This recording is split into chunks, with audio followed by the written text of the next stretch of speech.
Back to my channel. In this video we'll be solving question 5, which says that we should construct a triangle given the altitude, perimeter and angle at the vertex to be 40, 200 and 60 degree respectively. Whenever you are given this type of data and you see respectively at the end, it means some parameters must have been mentioned before these ones are mentioned, and the parameters are altitude, perimeter and angle. So definitely this is the altitude, this is the perimeter and this is the angle. Altitude is the first one, perimeter is the second one, and angle at the vertex is the third one, which is 60 degrees. So to do that, what you do, you just draw a line at any angle. Just draw a line at any angle. Let me do it here. Draw a line at any angle. Okay, let me move it a little bit downward. At any angle, just draw a line, any angle, any length. And on that line, you need to construct 60 degrees because we have been told that the angle at the vertex is 60 degrees. And this will be a point of our vertex. So to construct 60 degrees, you put it here like this and draw with any radius of your choice, draw an arc. After drawing the arc, where the arc intersects the line, you stay there with the same radius, draw another arc. You see, that will give us 60 degrees. So you draw it to pass through that point. That will be 60 degrees. You draw it like that. Yeah. Now, if you say this place is A, now along this line, let's say this is B. B doesn't have any length. Don't worry about that. And let's say this is C. C to AC does not have any length. AB does not have any length. Don't worry about that. Now the next thing you're going to do is to now measure half of the perimeter along AB. And what is the perimeter? Remember, the perimeter is 200. Look at it. This is perimeter 200. Half of it will be 100. So I'll measure 100 here. This is 100 here. I'll mark it. Let's say this place is D.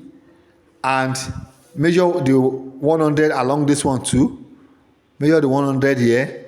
This is 100. Let's call this place E. Now, after doing this now, you will now need to get a perpendicular line at E and D to AC. A line that's perpendicular to AC from E. How do you do that? You just stay here now on E, draw a semicircle. Draw a semicircle like this. So you stay on this point now. Extend your compass a little. Draw an arc. With the same radius, come to this other point and draw another arc like this. So with that, you get your perpendicular line. So you draw it from that E, just draw it like that. Do the same thing on D. First, you draw a semicircle.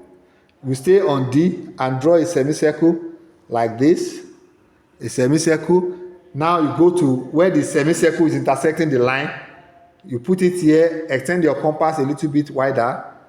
Take note of the line. This is the line we have just drawn. So with the same radius, you come to this other side and intersect that line.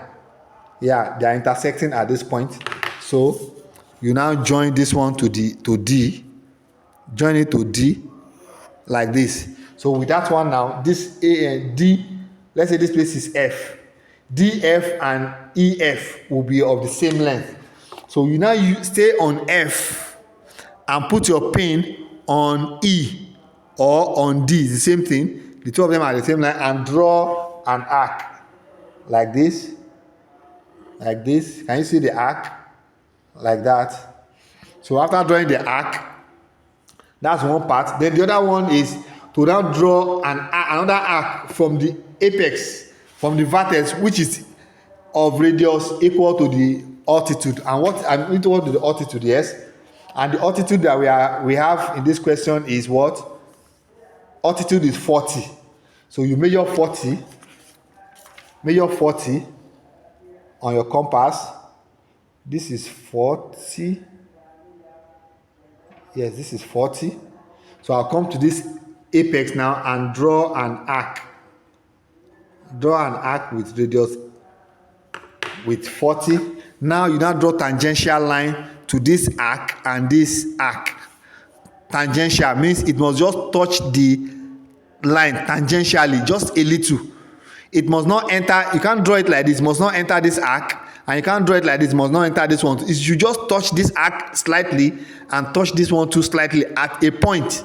So we put it like this. Make sure you place it very well like this. Aha. So you now draw like this.